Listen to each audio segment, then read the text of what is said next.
국민의힘이 특검을 주장하면서 국회에서 철회한 농성에 들어가겠다고 합니다.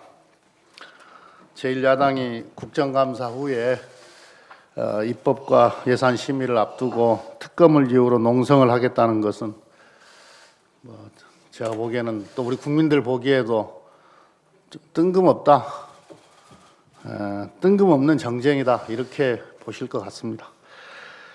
라임 옵티머스 사건은 다들 이제는 실체를 파악해 가는 과정이라고 생각하는데 금융 사기 사건이 분명해지고 있습니다. 야당이 줄기차게 주장하는 여권 실세 로비설 이것도 근거 없다, 권력형 게이트가 아니다라는 것이 명백해지고 있고요. 오직 국민의힘만 권력형 게이트라고 우깁니다. 그러면서 억지 특검을 주장을 하고 있습니다. 오히려 일부 전현직 특수부 검사들의 커넥션 그리고 야당 정치인 연루 의혹이 드러나고 있지 않습니까?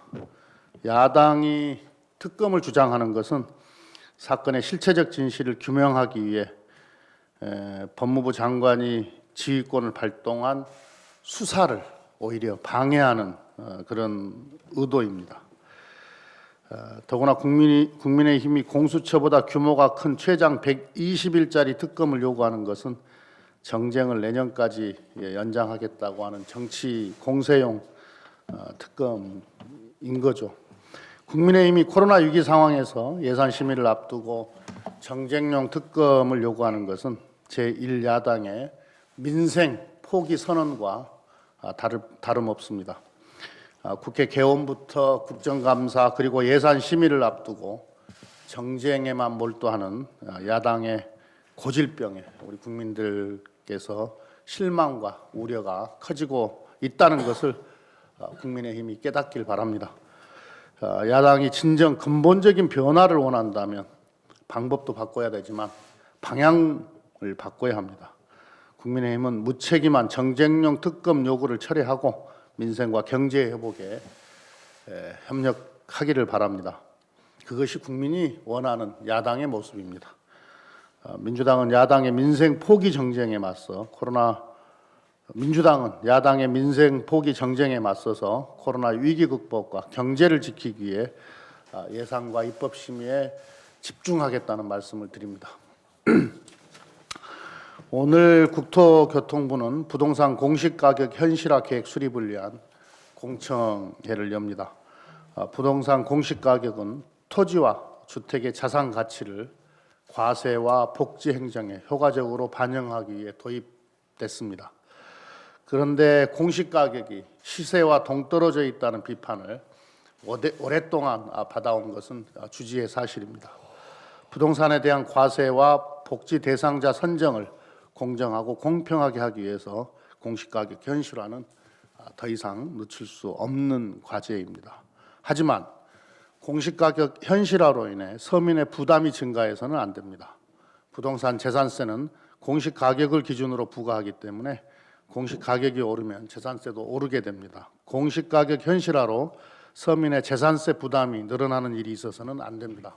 민주당은 정부와 협의해서 중저가 1주택을 보유한 서민과 중산층에 대해서는 재산세 부담이 증가하지 않는 방안을 마련하도록 하겠습니다.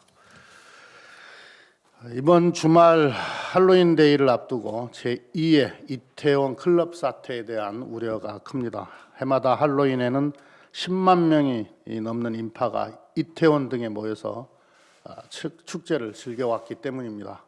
올해만은 예년과 같은 방식의 축제를 해서는 안 됩니다. 지난 5월 이태원 클럽발 집단 감염으로 전국이 홍역을 치른 바 있습니다. 지난 8월 구구단체의 광화문 집회는 코로나 재확산의 도화선이 되기도 했습니다. 할로윈이 코로나 재확산의 기폭제가 돼서는 안 됩니다. 지금 정부는 코로나 방역 안정화를 바탕으로 경기 회복 대책을 본격화하고 있습니다. 11월 1일부터 대대적인 코리아 세일 페스타도 개최가 됩니다. 만약에 코로나가 재확산되면 모든 경제 회복 대책이 물거품이 되고 맙니다. 코로나 재확산은 경제에도 심대한 악영향을 끼칩니다. KDI 연구에 따르면 지난 9월 한 달에만 코로나로 인해 83만 개의 일자리가 증발했다고 합니다. 또한 글로벌 투자은행들의 전망치에 따르면 코로나 재확산으로 GDP 성장률이 0.5%포인트 영향을 미쳤다고 추정됩니다. 성장률 0.5%포인트를 증가시키려면 50조 원의 재정 투입이 필요합니다. 현재 유럽과 미국의 재확산 사태는 남의 일이 아닙니다. 방심하면 우리도 언제든 이런 봉쇄 상태에 직면할 수가 있게 됩니다. 국민 여러분들께 할로윈 행사 자제를 간곡히 부탁드립니다. 대면 행사가 아니라 창의적인 비대면 할로윈 행사를 준비해 주기를 바랍니다. 부득이 행사를 개최한다면 방역 수칙을 철저히 지켜주실 것을 호소드립니다.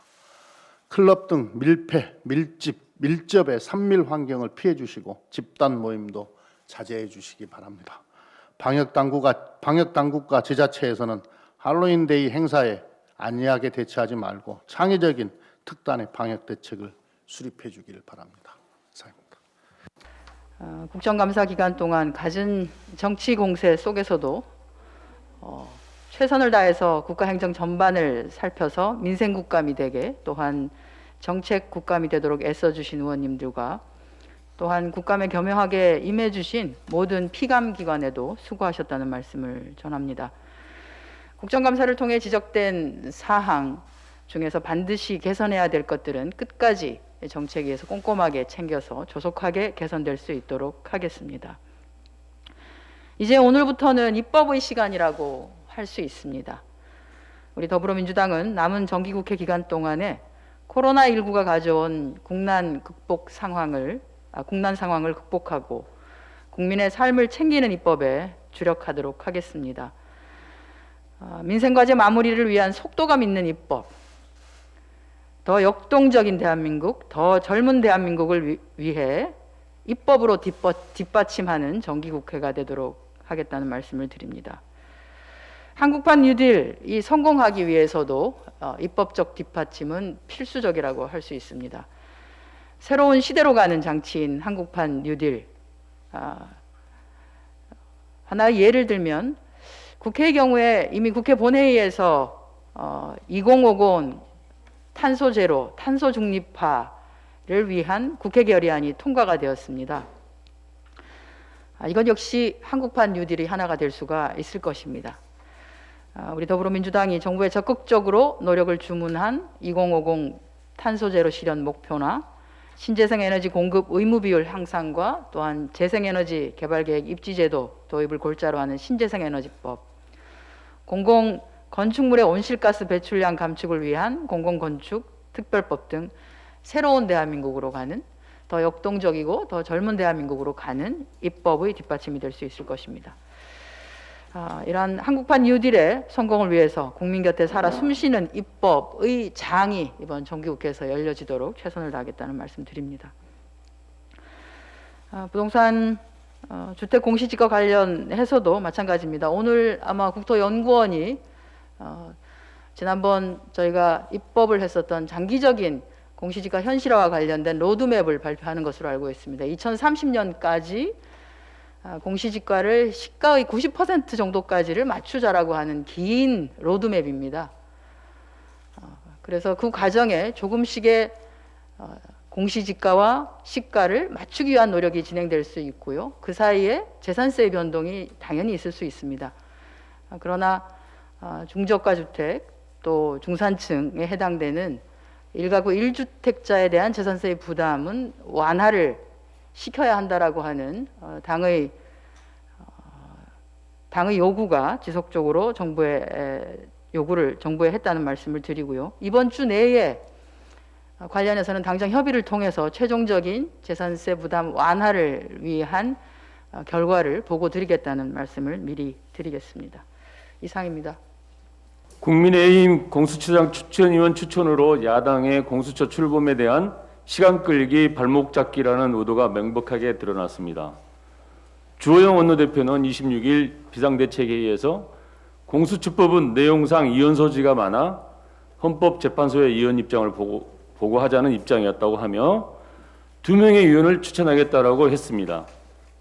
공수처의 출범을 위한 위원 추천이 아니라 야당이 주장하는 공수처의 위원 여부에 대한 헌법재판소의 판결을 기다리는 동안 출범을 지원해보자는 의도로 추천한 것입니다.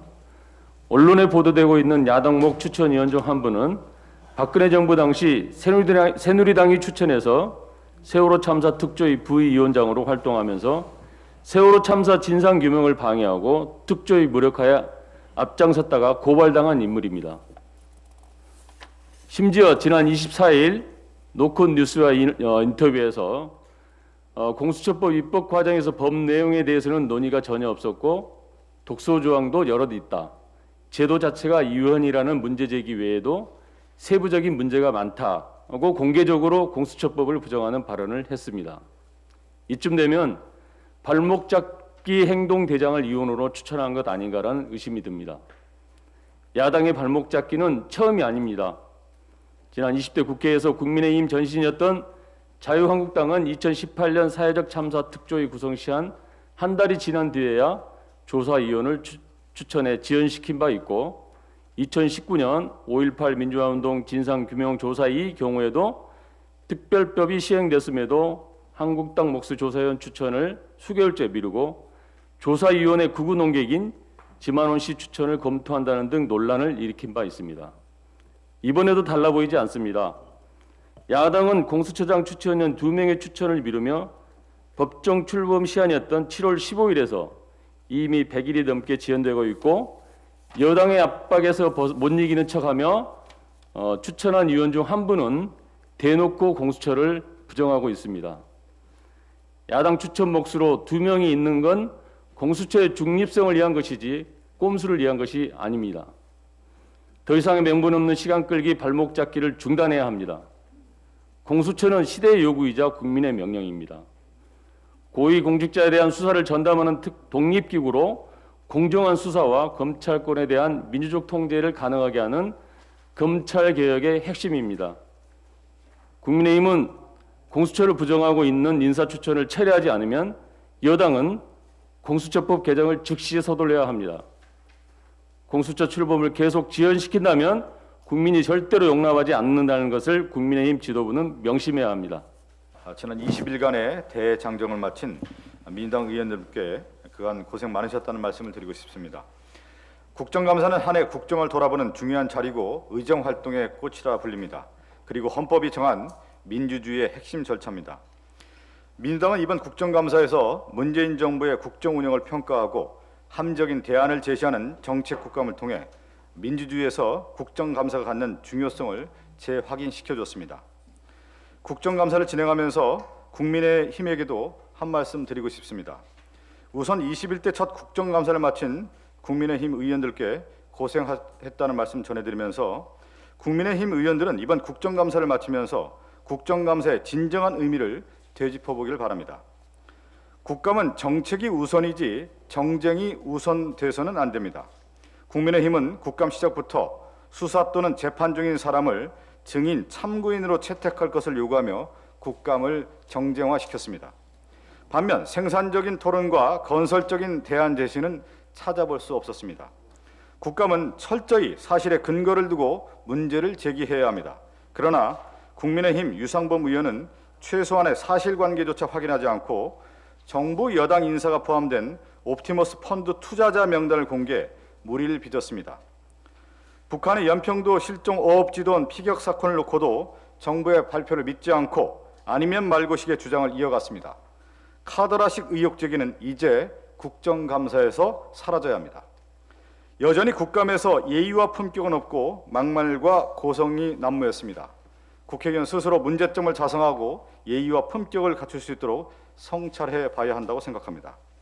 이제 국정감사가 끝나고 입법과 예산의 시간이 도래합니다. 21대 국회에서 발의돼 계류 중인 법안이 4,200여 건이 넘는다고 합니다. 민주당 1호 당론 법안인 일하는 국회법, 공정경제 3법, 이해충돌방지법, 한국판 뉴딜 관련 입법, 또 필수 노동자 보호를 위한 노동관계법 등 각종 민생 입법 과제가 산적합니다. 민주당은 남은 정기국회 일정에서 개혁의 고삐를 놓치지 않고 주도적으로 입법 처리에 나서야 합니다. 아울러 코로나19를 극복하고 일자리와 기업을 지킬 수 있는 마중물이 될 내년도 예산안의 순조로운 심사와 처리에도 만전을 다해야 합니다.